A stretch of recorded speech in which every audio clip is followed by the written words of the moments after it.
আজ রাত্রিবেলায় আমার বন্ধু এমন গান শুনিয়ে দিল মাঠের মধ্যে, যা কুত্তারা দেখে কিন্তু এমন পালালো। চলো তোমারকেও দেখাচ্ছি কিন্তু। হাই, আমি আকাশ।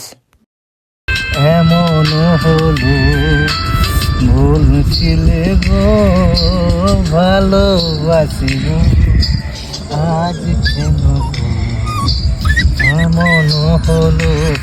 এই গানটা শোনার পর ডগেশ ভাইরা যা ভাগছে, ও একদম তো পালিয়ে গেল। আরে এও বি পালালো, দেখো এ বি এমন পালাচ্ছে যে কি বলবো আমার বন্ধু। তারপর আমি দোকানে চলে আসি আন্ডা নিতে, কারণ আজকে আমলেট বানাবো ঘরে, ডিম টস আর আমলেট। আমার ঘরে দুটো আগের থেকে পাউরুটি রাখা আছে, এই দেখো প্লাস্টিকে। তাই দেখি এবার কি ওই পাউরুটি ভালো আছে চেক করে দেখতে হবে প্রথমে। ঘরের আমার বোন বলছে এটা ভালো নেই, তাই আমাকে অমলেট বানিয়ে দিল। আমি অমলেটটা খেতে তো ভালো লাগছে, একটু নুন বেশি দিয়ে দিয়েছে, কিন্তু কোনো করার নেই, খেতে তো হবে। আমি ভোগ লাগছে আমার। তো আমার ঘরের লোক বলছিল যে পাউরুটিগুলো সেন্ড করছে, তাই আমি একটু নাকের কাছে নিয়ে চেক করতে লাগলাম। বাপরে কি গন্ধ, এটা সেনাই করছে বাস্তবেই।